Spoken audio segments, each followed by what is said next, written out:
माँ दुर्गा जी की सातवीं शक्ति कालरात्रि के नाम से जानी जाती है। दुर्गा पूजा के 7वें दिन माँ कालरात्रि की उपासना का विधान है। इस दिन साधक का मन सहस्रार चक्र में स्थित रहता है। इसके लिए ब्रह्मांड की समस्त सिद्धियों का द्वार खुलने लगता है। कहा जाता है कि कालरात्रि की उपासना करने से ब्रह्मांड की सारी सिद्धियों के दरवाजे खुलने लगते हैं और तमाम असुरी शक्तियाँ उनके नाम के उच्चारण से ही भयभीत होकर दूर भागने लगती हैं।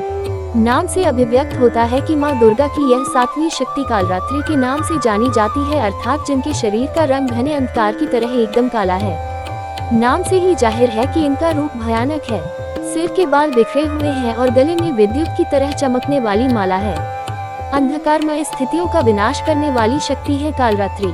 काल से भी रक्षा करने वाली यह शक्ति है। इस देवी के 3 नेत्र हैं। ये तीनों ही नेत्र ब्रह्मांड के समान गोल हैं। इनकी सांसों से अग्नि निकलती रहती है। ये गर्दभ की सवारी करती हैं। ऊपर उठे हुए दाहिने हाथ की वर मुद्रा भक्तों को वर देती है।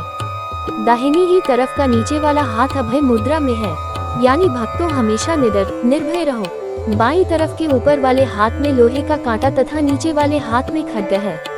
इनका रूप भले ही भयंकर हो, परंतु ये सदैव शुभ फल देने वाली माँ है, इसीलिए ये शुभंकरी कहलाएं। अर्थात इनसे भक्तों को किसी भी प्रकार से भयभीत या आतंकित होने की कतई आवश्यकता नहीं। उनके साक्षात्कार से भक्त पुण्य का भागी बनता है। कालरात्रि की उपासना करने से ब्रह्मांड की सारी सिद्धियों के दरवाजे खुलने लगते हैं और तमाम असुरी शक्तियाँ उनके नाम के उच्चारण से ही भयभीत होकर दूर भागने लगती हैं। इसलिए दानव, दैत्य, राक्षस और भूत प्रेत उनके स्मरण से ही भाग जाते हैं।